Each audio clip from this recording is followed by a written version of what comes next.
ओंकारबिंदु संयुक्तं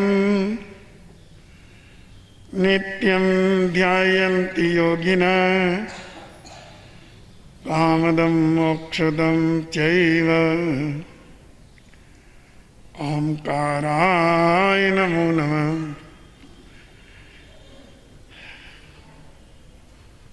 अज्ञानतिमिरान्धानां ज्ञानाञ्जनशलाकया नेत्रैरुन्मीलितं येन तस्मै श्रीगुरुवे नमः।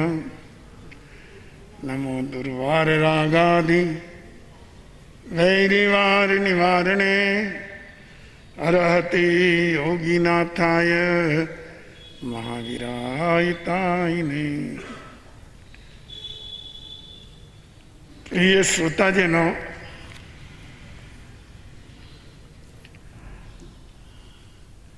हमारी संस्कृति में, हमारे समाज में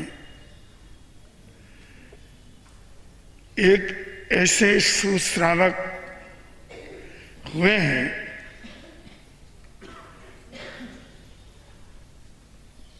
जो अध्यात्म का गहरा ज्ञान रखते थे।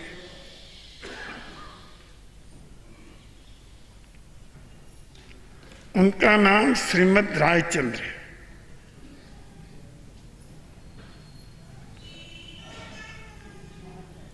उनके हजारों अनुयायी भी हैं और बहुत सात्विक जीवन जी के साधना करके उन्होंने कर्म निर्जरा करने के अनेक प्रयत्न किए। उन्होंने एक दोहा लिखा गुजराती में कि जे स्वरूप समझा बिना भटक्यो काल अनंत, ते स्वरूप समझाव्यूं प्रणमो श्री गुरु भगवंत।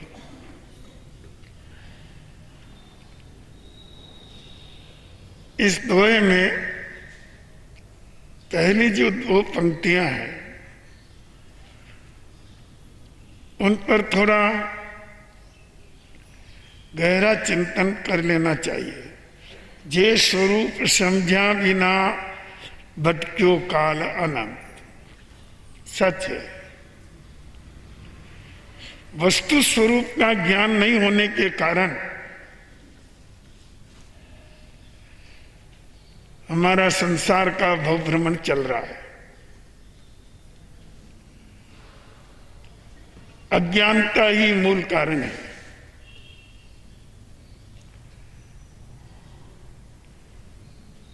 दिन को रात और रात को दिन समझने वाला व्यक्ति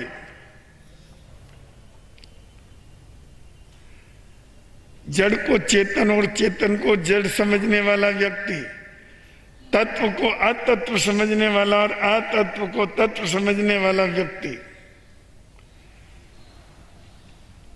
अपने जीवन में क्या सत्पुरुषार्थ करेगा।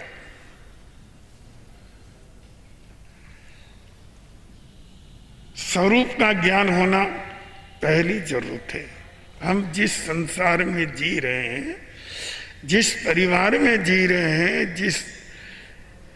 जिन मानवों के इर्द गिर्द हम जी रहे हैं वो क्या है, और जिन पदार्थों को हम बहुत गले से लगा रहे हैं, जिनके प्रति अपना बहुत प्यार है, अपने जीवन का सहारा मान रहे हैं, वे पदार्थ क्या है।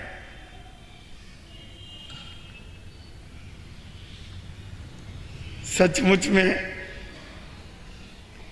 ये स्वरूप समझे बगैर धार्मिकता की शुरुआत नहीं होती। ये धार्मिक ज्ञान का है। वस्तु स्वरूप का ज्ञान करें। एक तरफ चेतना है, एक तरफ जड़ है।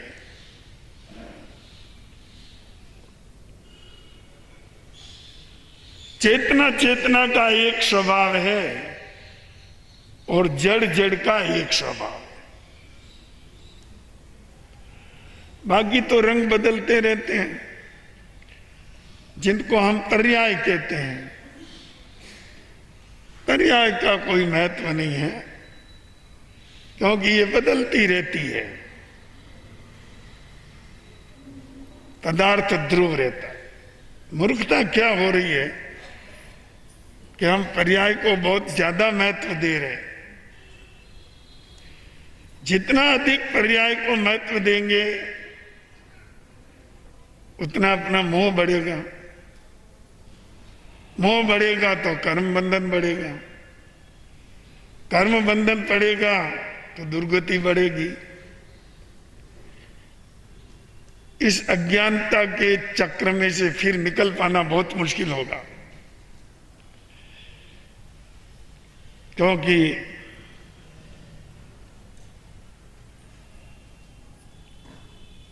एक बार शराब का नशा कर लिया, उसमें पागल हो गए।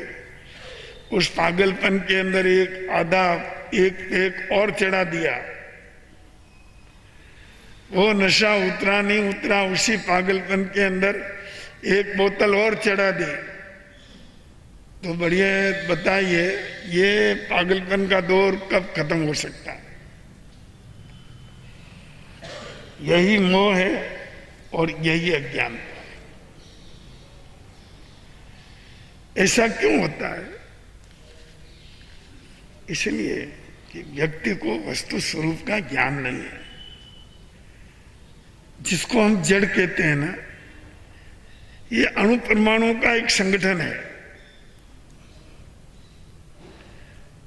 और अणु परमाणुओं का जो संगठन है वो अनेक रूप लेता रहता है।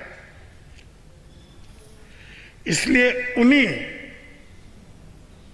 श्रीमद् राजचंद्र ने एक और पद कहा है कि रजकण के रिद्धि वे मानिक देवनी सर्वे मान्या पुद्गल एक स्वभाव के अपूर्व अवसर एवं क्यारे आवसे क्यारे थैसो बाह्यांतर निर्ग्रंथ के अपूर्व अवसर एवं क्यारे आवसे। एक श्रावक की वाणी है, ये कोई न मुनियों की वाणी है न वीतराग की वाणी है। पर किसी ज्ञानी की वाणी और वीतराग की वाणी अगर समान होती है तो वो वैसी समझी जानी चाहिए। ये वीतराग वाणी का ही अनुवाद है, उसी की व्याख्या है। रजकण के रिद्धि वे मानिक देवनी, धूल का एक कण या विमानिक देवों के वहां लगे हुए हीरे, या यूं समझ लीजिए आपका कोहनूर हीरा, जिसमें दुनिया जिसको सर्वाधिक मूल्यवान मानती है।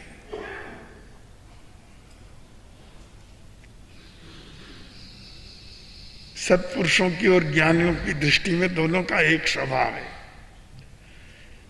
सबसे बड़ी बात तो ये दोनों ही जड़ है। धूल है वो भी जड़ है, धूल का कण, मिट्टी का कण, और वो हीरा आपका कोहनूर वो भी जड़ है। ये तो पुद्गलों के संगठन है जो कई रूप लेते रहते हैं और बिखरते रहते हैं। ये स्वरूप ज्ञान है। इसको हम समझते हैं तो फिर अपनी जो बुद्धि है उसमें आसक्ति कम हो जाएगी और हम इस संसार को कुछ अलग निगाह से देखेंगे। आज जो आप दुनिया को देख रहे हो वो निगाह अलग है, और ज्ञानी जो दुनिया को देखते हैं उनकी निगाह कुछ अलग ही होती है।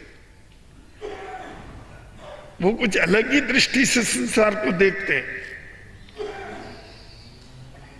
आप अपने परिवार को अपना सदस्य मानते हैं, अपना साथी मानते हैं, अपना आत्मीय मानते हैं, अपना सब कुछ मानते हैं।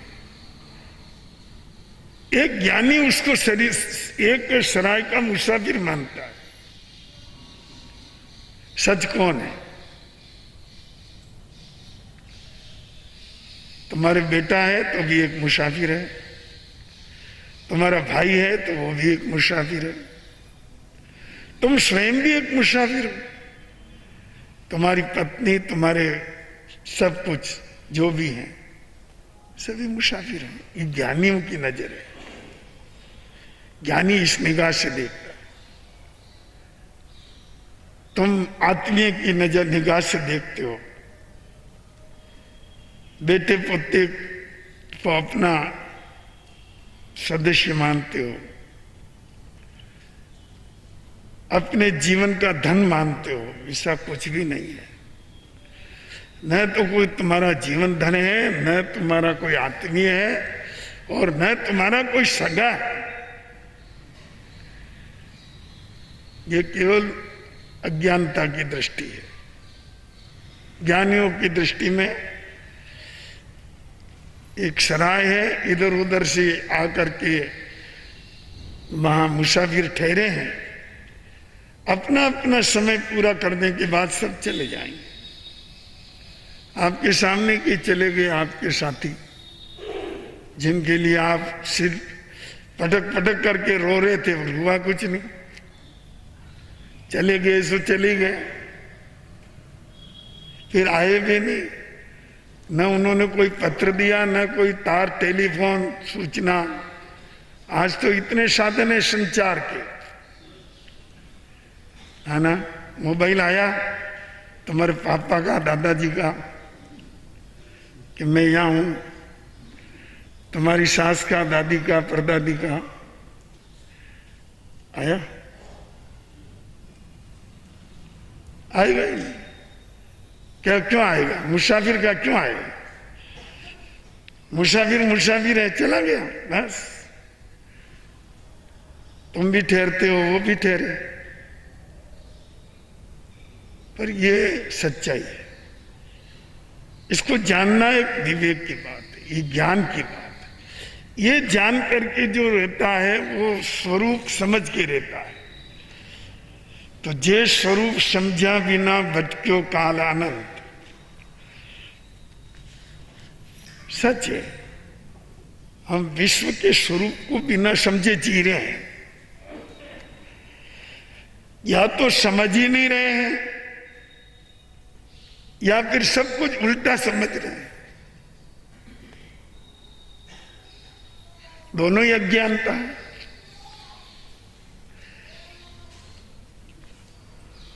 कुछ नहीं जानना ये भी अज्ञानता है,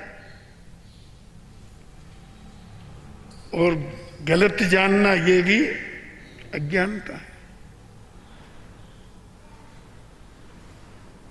दोनों अज्ञानों से छुटकारा लेना पड़ेगा। ये आध्यात्मिकता का मार्ग स्वरूप ज्ञान से प्रारंभ होता है।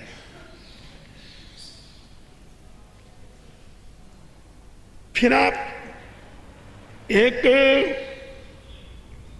सोने का ढेर पड़ा हो या कोयले का ढेर पड़ा हो, आपकी नजर में एक है।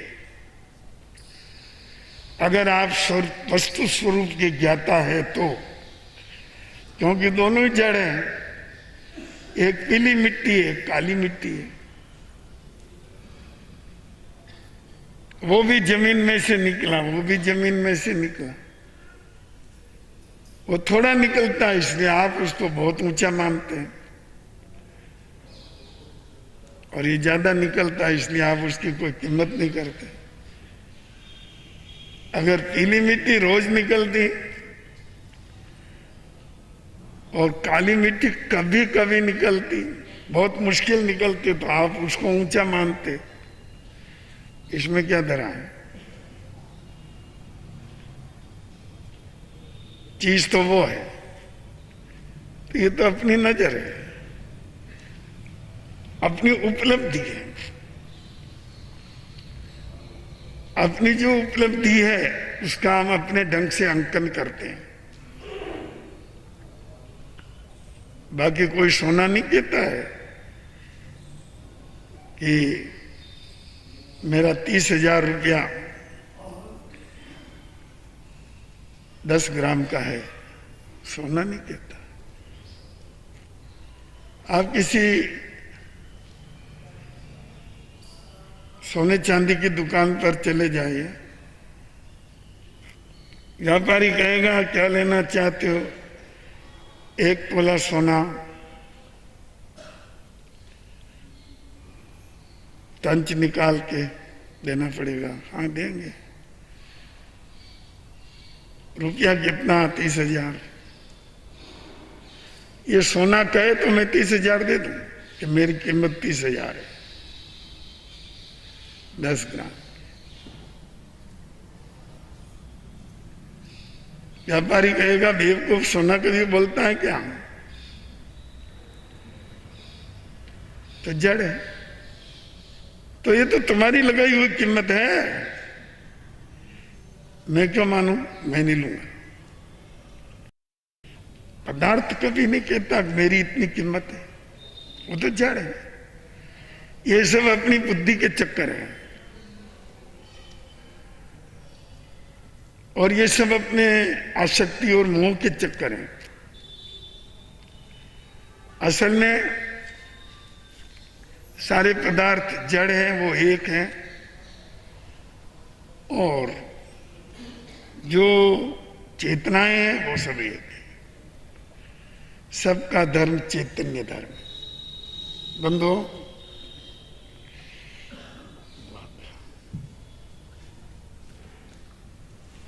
पति थे, नाम था राका और माका। हंसना मत। पुराने जमाने में कुछ ऐसे ही नाम चलते थे। राका पति का नाम, माका पत्नी का। आज तो ऐसे कोई नाम रखते नहीं है। लड़के लड़की होते हैं और डिक्शनरी देखते हैं, शब्दकोश। बड़ा अनोखा नाम होना चाहिए। 2-3 घंटा मेहनत करके शोध के कोई नाम निकालते हैं। नाम बहुत ऊंचा निकालते हैं, बढ़िया निकालते हैं, चाहे आगे जाकर के वो लड़का नालायक निकल जाए, बेईमान निकल जाए, पर नाम तो आप बहुत ऊंचा ही रखेंगे। काम चाहे ऊंचा करे न करे, आपको नाम का बड़ा मोह है। पहले ज्ञानियों को नाम का मोह नहीं था, काम का मोह था। वो काम में विश्वास करके नाम की तरफ ध्यान नहीं देते। नाम क्या है? नाम अपने पूर्वज हो गए रोडजी स्वामी। रोडजी स्वामी के चेले नृसिंहदास जी, उनके मानजी स्वामी, फिर वेणुचंद जी, एकलिंग दास जी, मोतीलाल जी, बारमल जी, बालाल जी, ये क्रम है। तो रोडजी स्वामी नाम, रोडजी यही देपर के ही थे, लोढ़ा वंशी। नाम क्या? रोड़ी। रोड़ीलाल राम, रोड़ीलाल लोढ़ा। आज कोई नाम रखता है रोड़ी? रोड़ी किसको कहते हैं? सारे गांव की गंदगी वहां डाली जाए उसको रोड़ी कहते हैं। पर नाम था। काम देखो उनका। महीने में 2 अठाई बेले बेले पारना, साल के 2 मास खमन। इसी उदयपुर में उनकी हाथी और सांड के अभिग्रह फले। एक अभिग्रह 29 दिन में, एक 31 दिन में फला। हाथी ने लड्डू लेके बहराया और बेल ने सींग में गुड़ लेके बहराया। इसी उदयपुर में सर्प ने उनकी अभिवंदना की। रोडजी स्वामी इतिहास सिद्ध पुरुष हैं। एक स्वर्णिम इतिहास बना के चले गए। नाम भले रोड जी हो पर अमर हो गए ना। हाँ? और कई ऐसे ऊंचे ऊंचे नाम वाले व्यक्ति जिनको उनके पोते ही नहीं पहचानते दादाजी का क्या नाम है, हम नहीं जानते। ऊंचे नाम में क्या डरा, मैं तो ऊंचे काम का है। राका और बांका दोनों पति पत्नी, बड़े भक्त, बड़े आध्यात्मिक दृष्टि रखने वाले, सादगी से जीने वाले, बड़े सज्जन, भक्ति साधना में ही उनका अधिक समय जाता। अपना पेट भरे उतनी मेहनत कर लेते बस, बाकी अपना स्वाध्याय और अपना ज्ञान।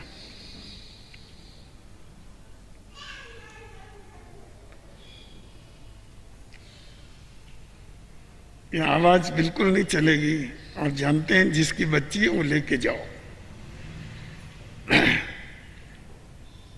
तो बंधुओं, मैंने कहा ना आपको,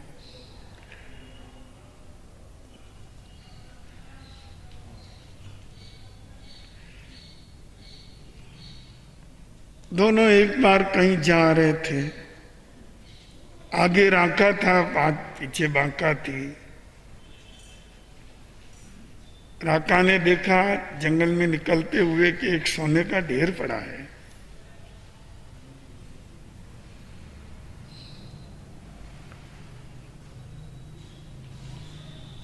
परद्रव्यानि लोष्टवत, पराया धन धूल समान समझ के निकल गए।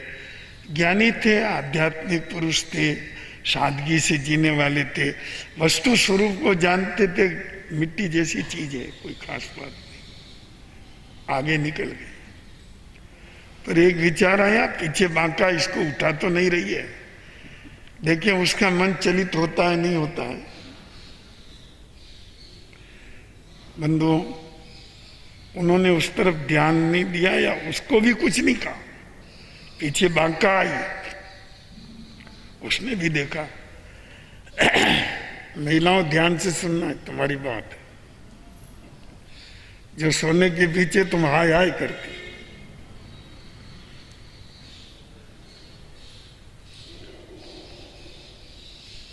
देखा उसने भी सोने का ढेर है,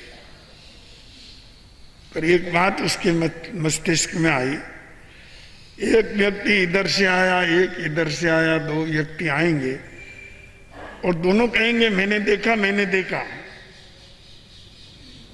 दोनों झगड़ेंगे, हो सकता है उनके बीच में द्वंद्व युद्ध भी हो जाए, मारपीट भी हो जाए, एक दूसरे की हत्या भी कर बैठे। तो लोभ की चीज है। अच्छा हो कि मैं इसका कुछ उपाय कर लूं। उठा उठा के धूल उसके ऊपर डाली, उसके जहन मस्तिष्क में एक बात थी कि जिसकी ठोकर लगेगी एक की लगेगी, एक को मिलेगा, झगड़ा नहीं होगा। राका ने पीछे से देखा, आगे से देखा, पीछे क्या कर रही है, शायद वो सोना उठा रही है। वापस आए, उन्होंने कहा बाका ये क्या कर रही है, बहुत ध्यान से सुनना। बाका कहती है मैं धूल पर धूल डाल रही हूं।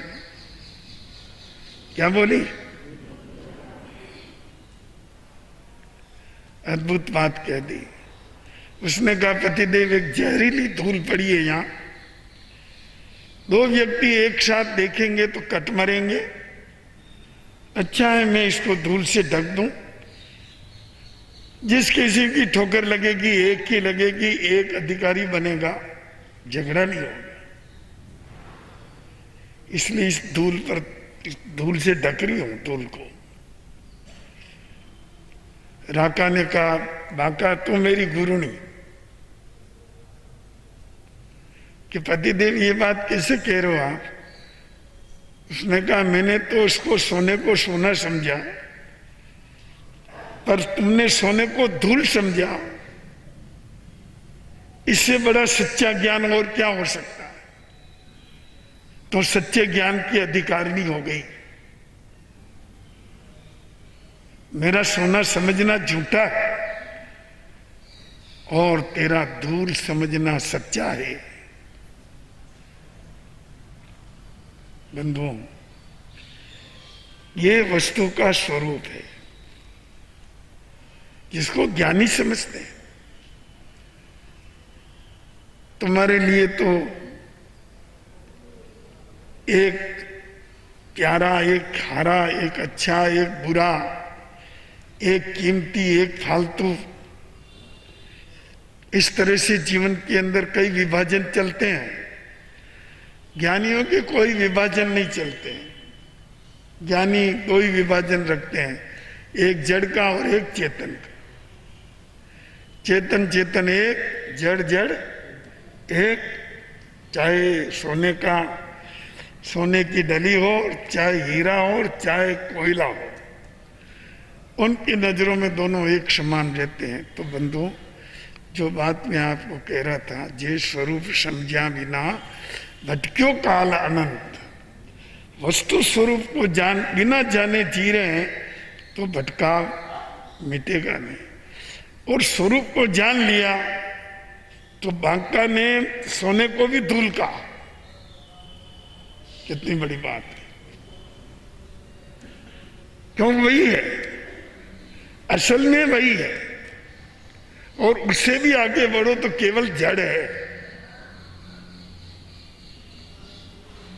अपनी जीवन की जीने की जो विधि है उसमें कुछ परिवर्तन लाइए और उसमें स्वरूप ज्ञान का पुट दीजिए। वस्तु स्वरूप का पुट दे करके हम अपने इस जीवन को बेहतर तरीके से जी सकते हैं, बहुत अच्छी तरह से जी सकते हैं, आत्म शांति पूर्वक जी सकते हैं। क्योंकि वह समझ जाता है कि यहाँ सारे संसार में कैसे चलता है और क्या चलता है, इस बात का रहस्य वो अच्छी तरह से जान लेता है। इसलिए वो हर्ष और शोक से मुक्त रहता है। इसी में उसकी आत्म शांति विद्यमान रहती है और उसको मानव जीवन का सच्चा लाभ मिल जाता है। आज के प्रवचन का यही सार है। आत्मसात करें। आनंद ही आनंद। गुरु आरती।